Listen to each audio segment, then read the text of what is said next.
Thank you for joining our study of the Gospel of Luke. I've looked forward to learning with you. One of the things I'm trying to master right now is learning how to use our software to integrate slideshows and other things and navigate that hopefully effectively as I talk. So I am trying to walk and chew gum up in the sound booth, so we'll see how that works for us. But I look forward to this time of study. Hopefully you've had a chance to look at the Gospel of Luke. I mentioned in my introduction, Luke is a historian, and he writes as a historian, and that's going to become very apparent as we spend time studying this book and its companion book, the book of Acts. I'm not sure if we'll get all in on the book of Acts. We'll see how we're doing after we work our way through Luke. So, um, with that in mind, I just want to pull this slideshow in, give you an outline to work from, and this first chapter, first 80 verses, is pretty easy to outline. One of the advantages to historical narrative is that it lends itself to outlines that are very useful. So I use the phrase scene, and you're probably going to get sick and tired of me saying that, but that is how Luke constructs his account. This is typical for ancient historians. When we read works of modern history, the general trend is to record basic facts and assemble it in chronological order. That's how our history books are written and have been in the Western world for centuries. In the ancient world, though, they didn't construct history like that. They didn't write about it that way.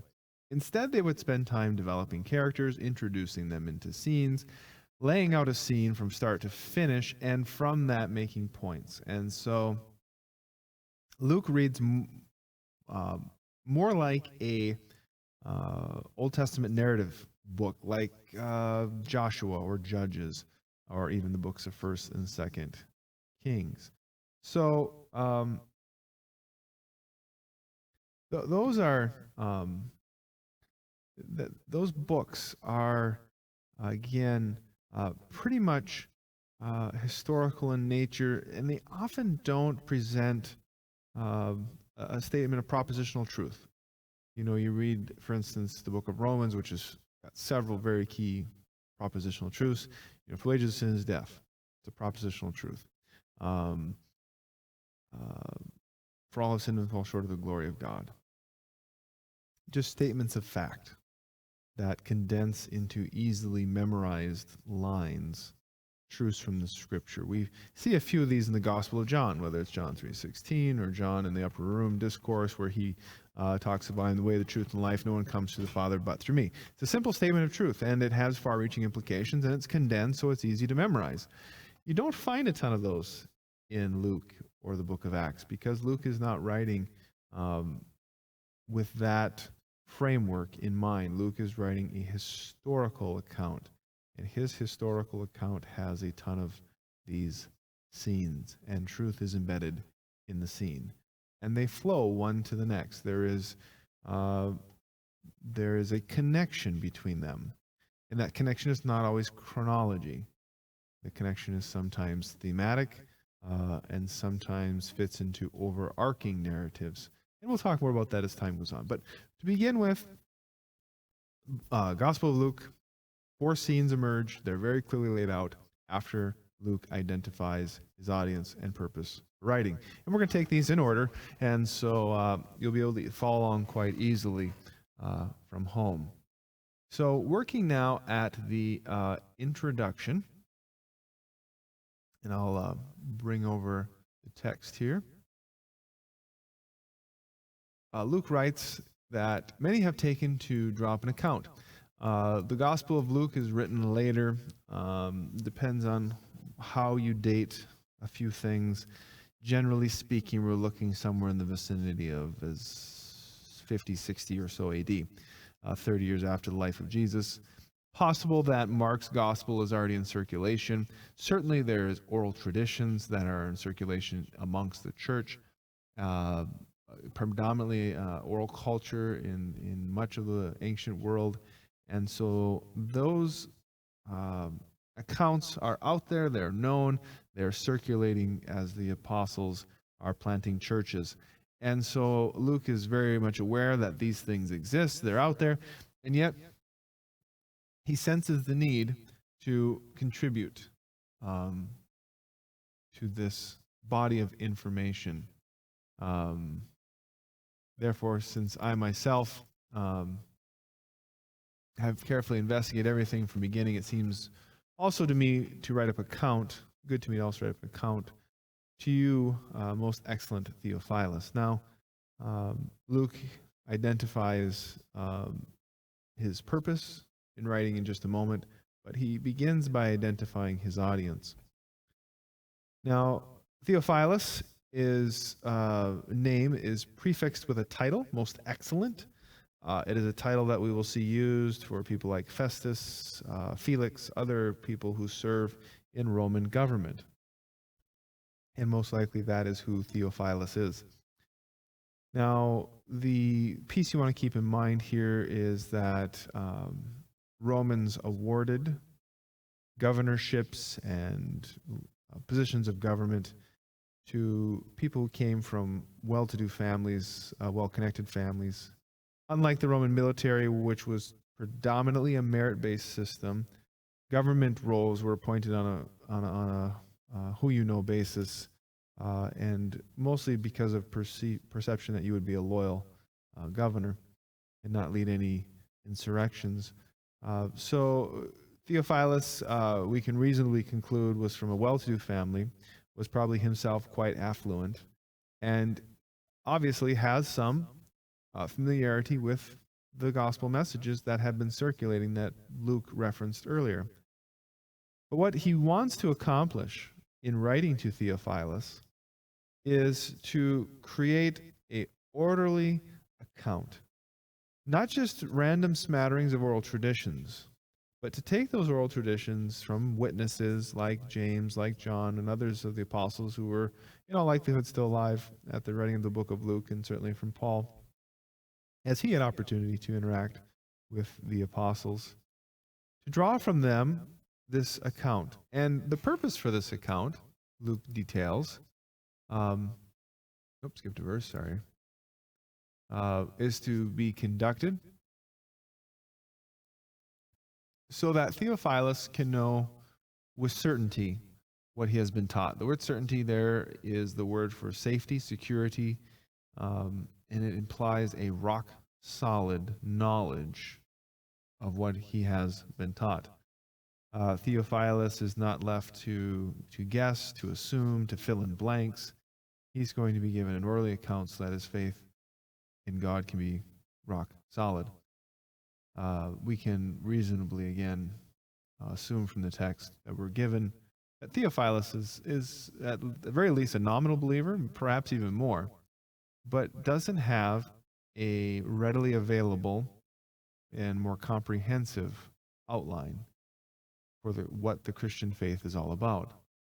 And so Luke is going to lay that out for him. As I open this first chapter, and even as we journey further into the book, you may get the sense that this is kind of a Christianity 101 kind of study. And if you get that impression, you're on target. It certainly has some of that flavor to it. And so Luke is going to, through historical narratives, build certain theological truths. The first scene is that of Zechariah. It comes to us starting down in the, I believe, 5th verse and going through the 24th. And it really is a scene built almost exclusively around the character Zechariah and his interaction with the angel Gabriel. Throughout this portion of the text, and I want to highlight this, verses 6, 9, 11, you can see it on your screen, and so forth. Those verses all use this phrase, use the word either God or Lord, and they're used relatively interchangeably, with no distinction in really how they're being used. And that serves Luke's purpose. He will use those terms extensively in his writing. But his invoking of them so early in the text also serves the purpose of solidifying in the mind of his audience, of Theophilus, that God exists. This historical account is not the actions of men. It is not what mankind is doing that's a primary concern. The book is really a book about God. And noticeably, Luke uses the singular. This is not a book about the gods, plural. This is a book about God, singular.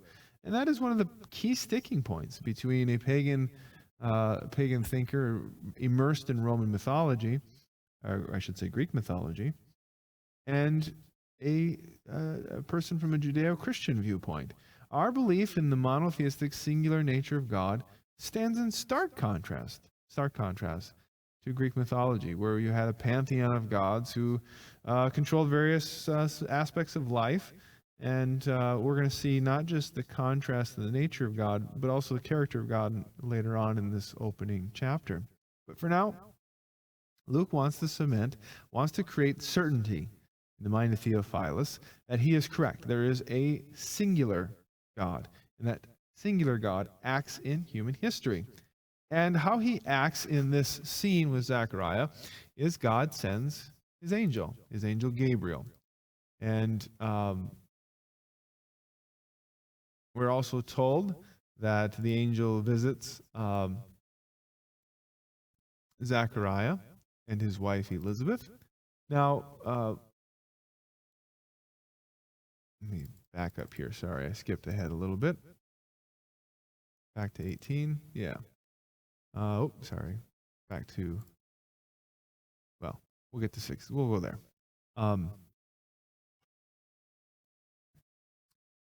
Zechariah and Elizabeth are without children. In the ancient world, children were often a sign of God or the God's displeasure with you. Luke makes very clear that the infertility of Zechariah and Elizabeth is not a reflection on their character. They are men and women of God. And in due time, Zechariah finds himself burning incense in Jerusalem in the temple.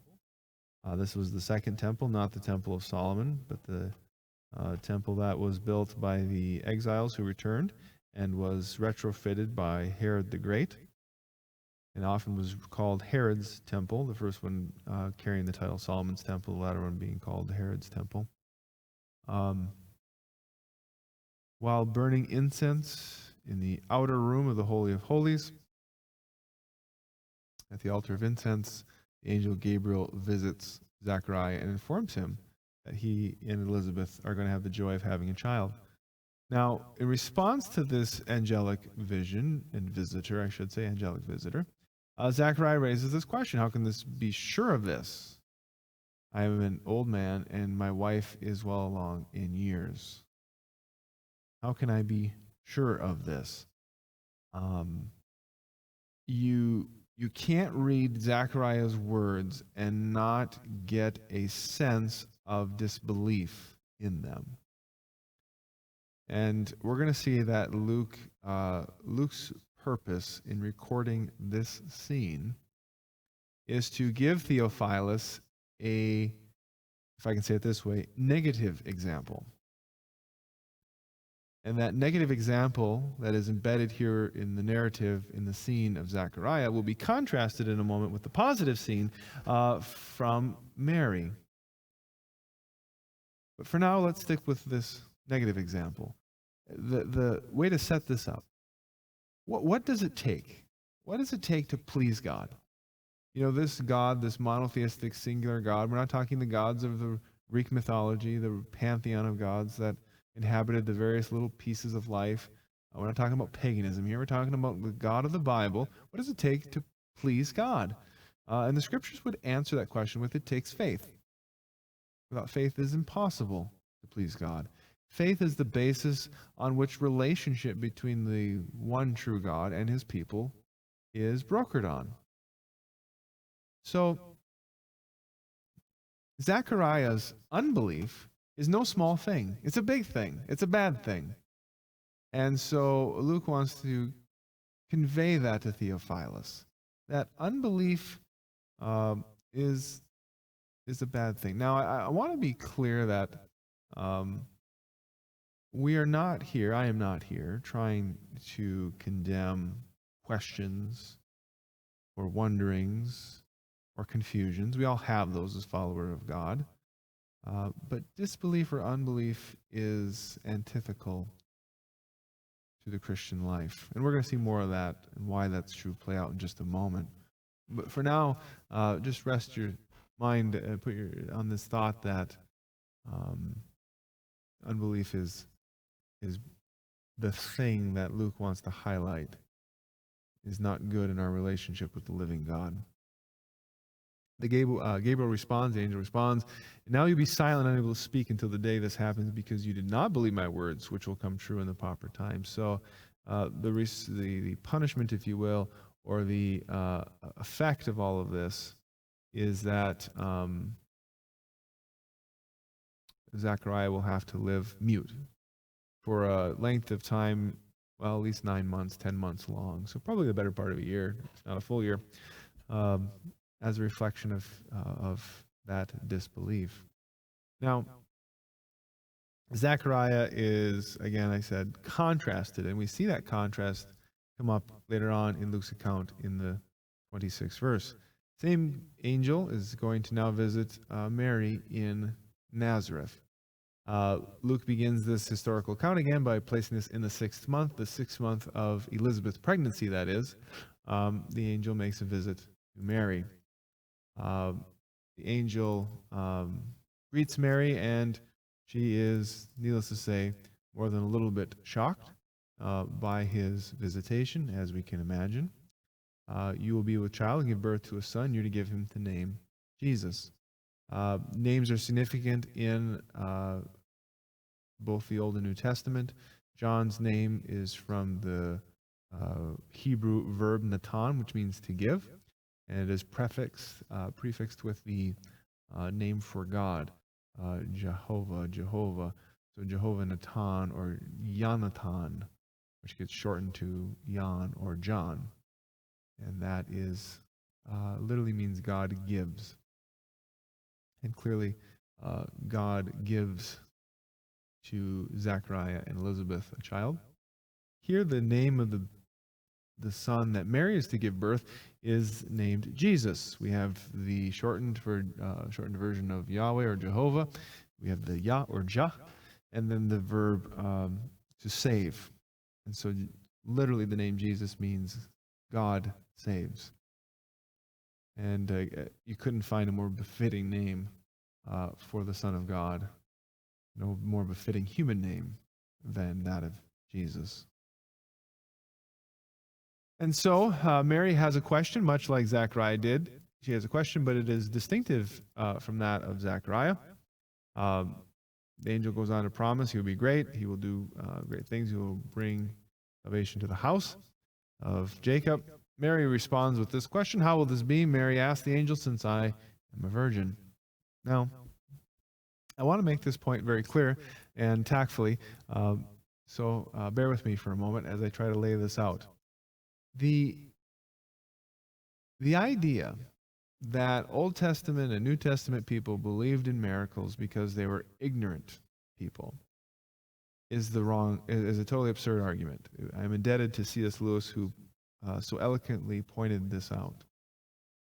The belief in miracles is not held independent of a knowledge of the natural order, but rather a belief in miracles is dependent upon an understanding of the natural order. And we see this in Mary's thought and question. Mary knows how children are naturally conceived. Therefore, when the angel says you're going to have a child, and Mary understands that conception, independent of the natural order, that leads her to this conclusion of, well, how can this be? Because the natural processes are not in place for me to conceive. So rather than Mary being this ignorant bumpkin who doesn't know how children are conceived and is ignorant of natural law, She's very much aware. She gets it. She understands it.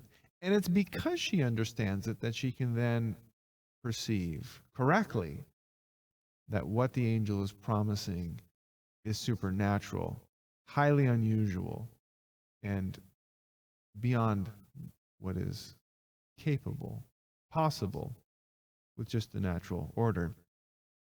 So a belief in miracles is not the suspension or the ignorance of natural law. It is simply that which supersedes natural law, and it is dependent upon the person knowing how things naturally occur. If I walk out tomorrow and let me use this example. If I planted indoors, because I can't do this anymore outdoors because it's too cold, but if I planted indoors a plant and I watched it spring, I could say simply that that is a product of natural development. You put a seed in the ground, it has soil, it has water, it has sunlight, it has moisture, it has all the things necessary for growth, and it grows. That's just how things naturally work.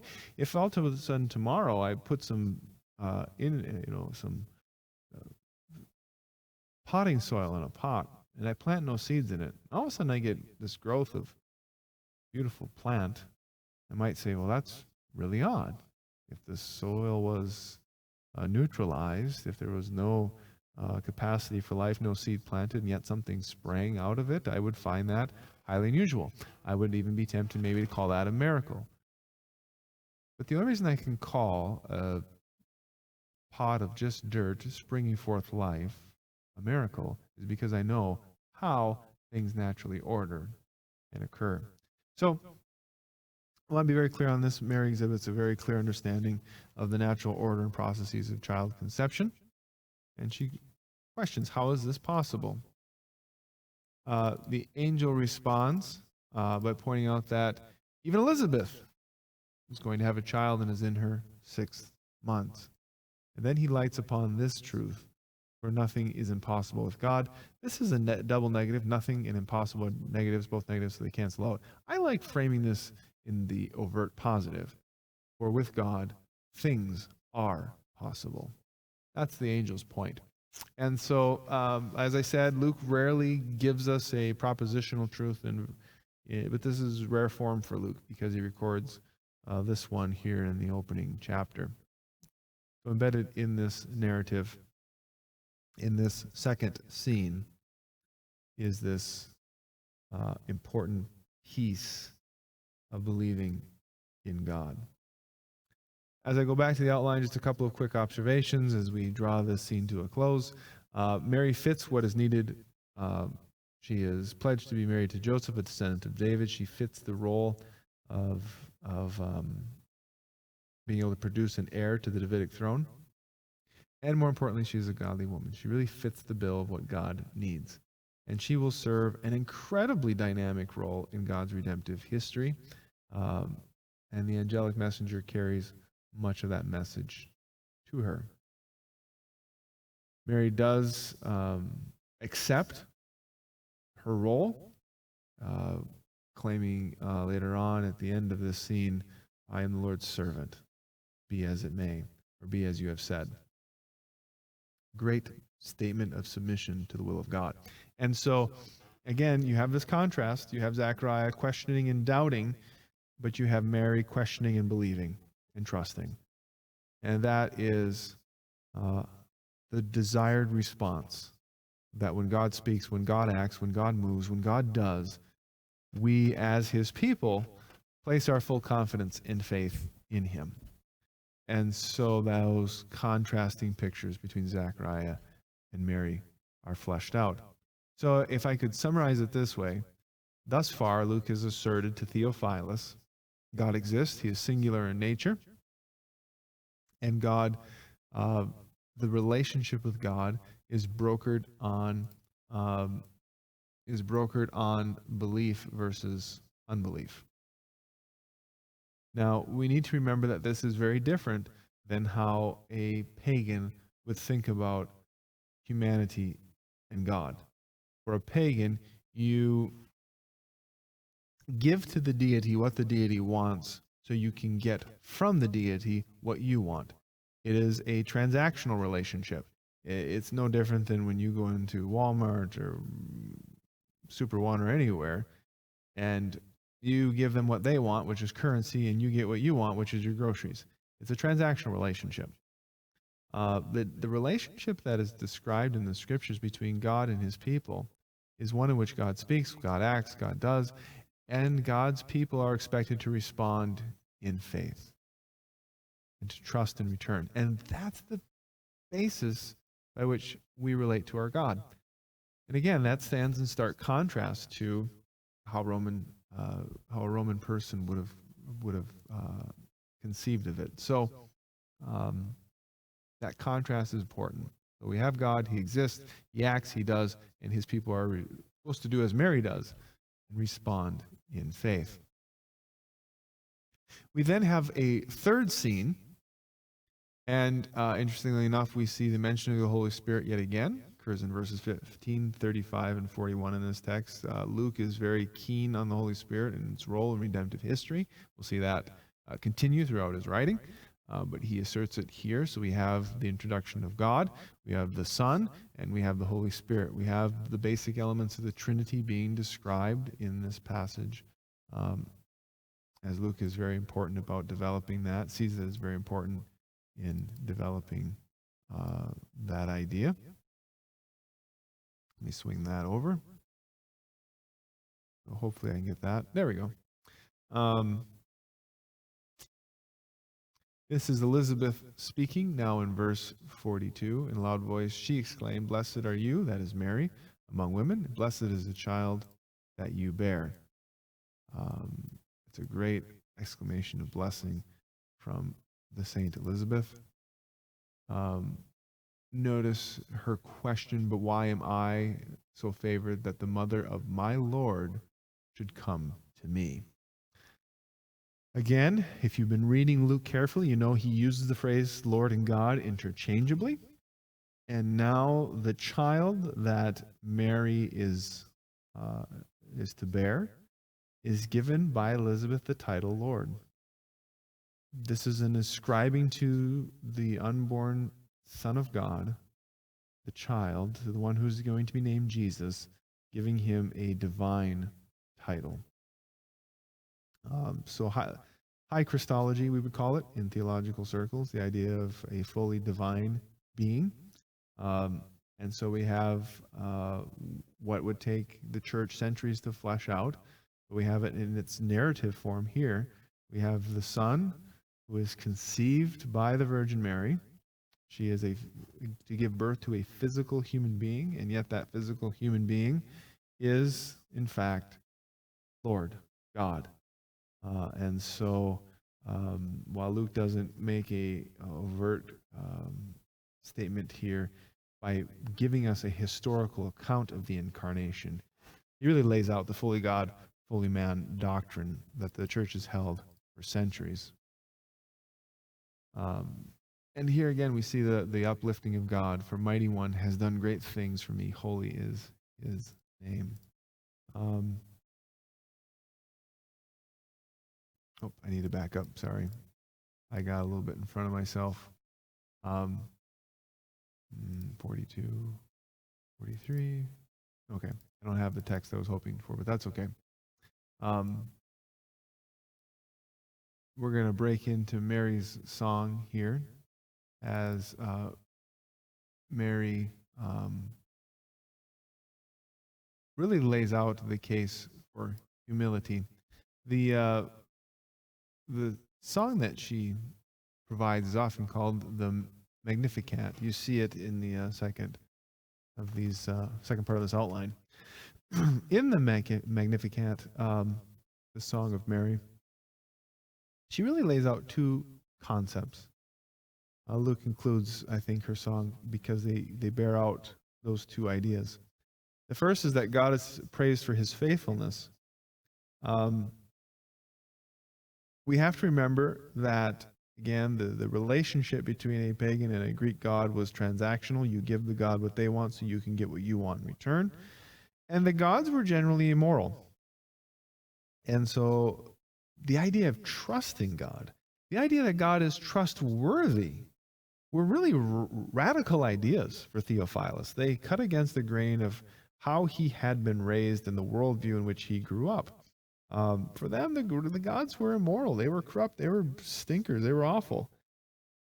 The idea that God was a noble person and could be trusted. And that's the basis of a relationship with him. Those are foreign concepts, new concepts that Luke is trying to develop through the prayer and song, of Mary. And then there's a second piece. Mary emphasizes humility.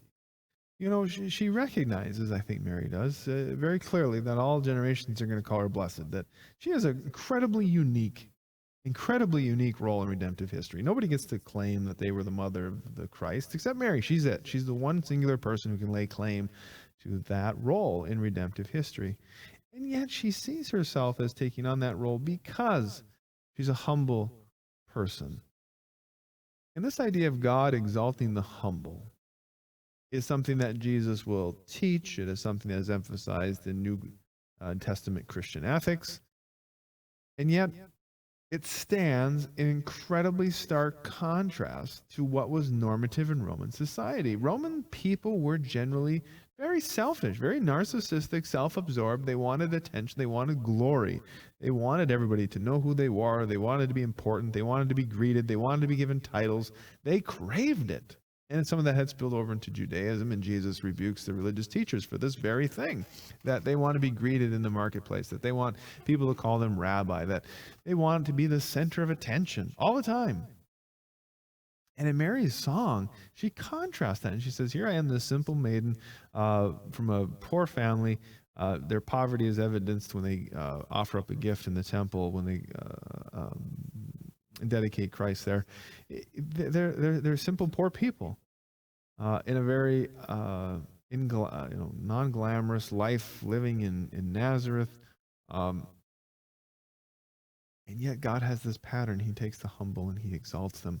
This would have been introducing a very foreign concept to Theophilus. So when we read Mary's prayer as Christians who have been raised in the humble yourself that God may exalt you worldview, with the idea that, of course, God is true, trustworthy, faithful, he's holy, he's pure, those things are intuitive to us. But they would not have been intuitive to Theophilus. They would have been completely revolutionary for him, completely contrary to the world in which he grew up in. So don't miss that in your reading of the text. Very, very odd idea of God from a Roman perspective. Now, as the next scene unfolds, scene 4, we get to the birth of John. The first scene emphasizes the idea of God and Lord and his singular nature and his desire to be for his people to respond in faith, and the unbelief that Zechariah exhibits. That contrasting scene of Mary, the visiting with Mary and Elizabeth, and Mary's song praising God for his faithfulness and his humbling of the proud. Now we move into this fourth scene, and Zechariah is going to get his speech back because they enter the temple, and while there,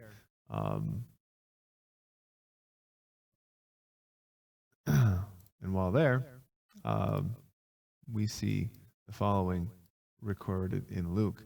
It was time to give birth. She gave birth to a son, just as the angel had said. And on the 8th day they came to circumcise the child, and they were going to name him after his father, Zechariah. Interestingly enough, Orthodox Jews would generally wait until the 8th day, to the day of circumcision, to name a child. One of the things we have to keep in mind, and I chuckle a little bit when I say this, but one of the things that we have to remember as Americans is that we have ultrasounds. So a lot of times we know what the gender of our child is going to be before it's born, and so we can oftentimes settle on names, and we tend to be pretty free to name our children whatever we feel like naming them. And we don't ascribe a lot of meaning to names. But none of that was true in the ancient world. Generally, the role of naming a child fell to the father. Generally, you took a name from your family, so it could be passing on of the father's name. It could be a naming after some relative, brothers, uncles, cousins, grandfathers, and so forth. But you generally stuck with a family name. And you did not name the child until the 8th day. Part of that is the idea that you would get to know the child, and the child would kind of present a personality in that 8-day period and give you some indication of some key characteristics.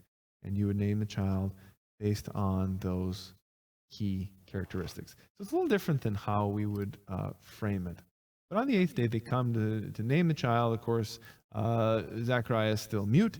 And so they decide the easiest thing to do is, I'll name him after Dad. Well, that sounds great. But Elizabeth actually is the one who pushes back. Mother says, no, he is to be called John. We're never told why or how Elizabeth became aware that that is what he is to be named. Maybe Zachariah wrote it down for her.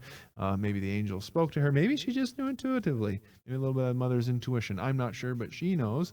But this leads to the next part of the scene where they go to the father and seek confirmation. And in fact, Zachariah confirms, no, he's to be called John. That is what the angel told me. And in that moment, his mouth is opened and he's able to speak. And he begins by praising God. After being mute for a year because of his unbelief, now seeing his son, being able to name him, present him, it's a big ordeal. Family would assemble, whole communities would turn out. This is a big deal when you dedicated a child at the temple, And his first words are begin by praising God. No doubt thankful for his son. No doubt thankful that the word of the angel came true. And probably no doubt thankful he has his speech back. And so all those things kind of converge. And he begins to offer up and prophesy this song. Praise be to the God of Israel, because he has come and redeemed his people. As he said through his prophets long ago, to show mercy to our fathers and remember his holy covenant. Now, a couple things I want to point out in this.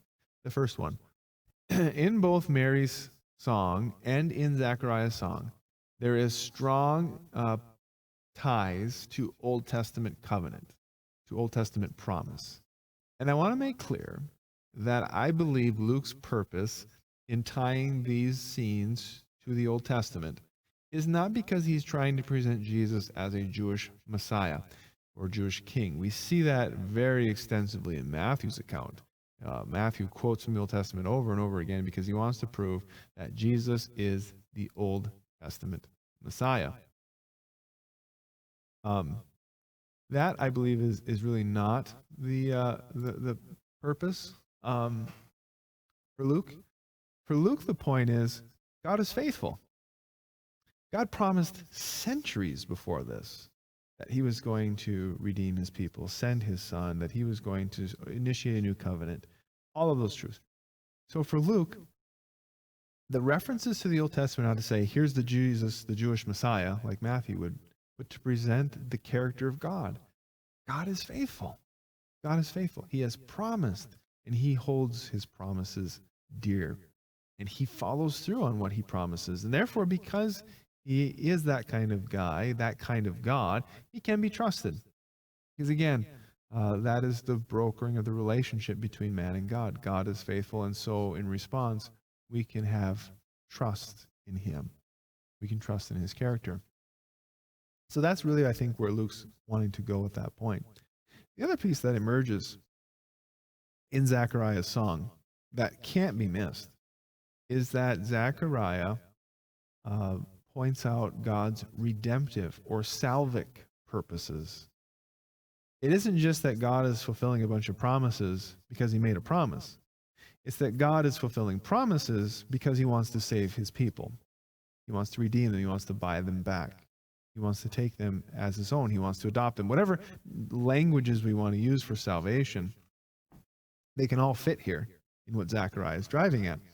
So again, backing up to the big picture, what Luke is trying to convey to Theophilus, that God exists, that our legitimate response, the only legitimate response to God, is to put faith in him. And the reason that's a legitimate response to the one true God is because the God that is there is himself faithful. So faith is a legitimate response. We can trust him because he's trustworthy. And in particularly, we can trust that his heart is good because he is out to bring salvation and redemption to humanity. So you begin to see again, and I said this before, you may be getting sick of hearing it, but this is Christianity 101. These are the basics. The basic pieces of salvation: a relationship with God brokered on faith, not works, a relationship in which we trust in His heart and His goodness to bring salvation to us. The basic antecedents, the basic roots of the gospel are all laid out here in the first part of Luke, along with ideas like the Trinity and the divinity of Christ.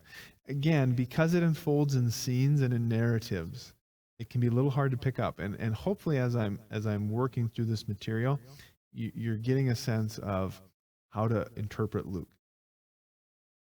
Don't look for big theological truths like you would huge signs on an interstate.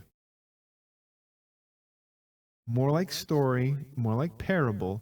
Listen to a big picture and see the smaller points that it makes. And see how Luke is using that as he unfolds from scene to scene to scene. Each scene oftentimes borrows from what precedes it and flows into what follows it. And so we see the basic antecedents of who is God. We see the idea of faith in God. We see the trust in God. And now as we're moving closer and closer, we're narrowing down even more finely in our scope to this idea of salvation. And of course, out of salvation, what would logically flow is the birth of Jesus, the Savior. And that's where we're going to go in chapter 2. So you can begin to see this thought process, this thought flow as it unfolds. Again, it is ancient historical narrative. It's a genre or type of literature we're not always really well versed with. It feels a little funky. It might even feel a little bit like a novel as you read it. But this is how the ancients recorded history. If Luke is trying to convey to Theophilus and give him certainty about what it is he's heard in the gospel message, he's got to root it in history with real people in real places at real times, having these interactions, having these responses to God. And then Luke is going to weave that all together to say, this is what it means to be a follower of Christ. It means to trust in the deity of Jesus and his humanity. It means to believe in the work of the Spirit. It means to trust that God is singular in character. It means to trust in the goodness of God. It means to find salvation in his Son. Those themes are just going to keep moving together as Luke works it all out in his gospel and then later in the book of Acts. So again, that's how he assembles it. It might feel a little strange, a little awkward. If at any point I lost you, I encourage you just to go back and look at the outlines that I've given you. They lay it out for you, I think, pretty well. If I left you with any questions unanswered, please reach out to me. You can send me a text, voicemail, Facebook Messenger, email me. That's fine. Email the church's number. However, if you have questions, throw them out there. I look forward to continuing this study as we move into the birth narrative of chapter 2, really begin to lay out next week how it is that the birth comes about, and as Luke records the scenes of Mary and Joseph traveling, the scene of the inn being unavailable to them, the scene of the angels talking to shepherds, the scene of all of those pieces come together, being able to point out where and why Luke records those and the theological pieces that are embedded in each scene. So as you read it, try to really pick up, okay, has there been a scene change? Have we changed location and characters? And in each scene, between the changes, in the material that's intervening there, what is the point Luke wants to get? And again, think in your mind, he's talking to an audience of one. He's talking to Theophilus, this pagan Roman. What is it that Luke wants Theophilus to grab hold of and understand? And I think if you keep those basic ideas in mind, the text will really start to come to life. And that's my hope, is that as you read this text, you're going to be able to really draw every piece, every small, minor, what seems like minor detail, draw that out and be really go see clearly, okay, I get what Luke wrote that, I get why it matters, and I can see its importance and relevance. And we're going to keep studying with those kinds of things in mind. I look forward to this. I hope you can feel in my voice the excitement. I'm a little hoarse today, but I encourage you, it's just because I've been talking way too much lately, but I'm excited about this study. I love Luke's gospel. I really learned to appreciate and develop a greater affinity for it as I've studied it, and I hope you do as well. Again, if you have questions, feel free to reach out, and I look forward to seeing you in study in the weeks to come. Keep learning, keep growing, keep praying, and I honestly and sincerely hope for God's blessing in this time of study together. Blessings on you, brothers and sisters. And again, if you have questions, throw them out to me. Take care and God bless.